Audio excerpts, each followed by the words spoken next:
namana sa ating lipi. Abutin pa kaya ng susunod na salinlahi. Nagigit-git ang mga dambuhalang nagtetengang kawali. Ang buhay na mga Pinoy laging baka sakali madaling nilangin ng mga taong balat buwaya. Nag-uunahan sa kapangyarihan at biyaya. Pagod na ba tayong mag-isip ng matino? Pagod na rin ba sa mga pangakong nakapako? Ilang pagpapalit pa ng gobyerno ang kailangan upang masabi natin nag-aalab na isipan?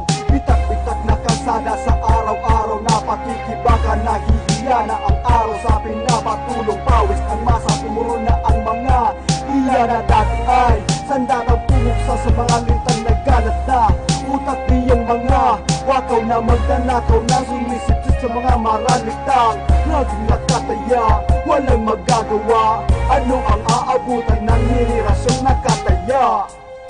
Natuyo na ang mga laway na lumalatay sa mga diktador na unti-unting pumapatay. May piglas na ang nililok na inanay. Humanda ka na sa isang pangangaway. Ilan pang talastasan ang kailangan pang hawakan upang mapaniwala na ang lahat ay kabulaanan. Hayagan ng mga testigo, mayamang kasaysayan. Ngunit bakit ngayon tila biglang nagbaliktaran? Nakaumang na mga panganib sa lahi na ipinagsanib ng mga dugong bayaning nagtatago sa mga talahib. Pilipinong litaw sa makabagong panahon. Sana pakinggan tanggapin ang satay humahamon.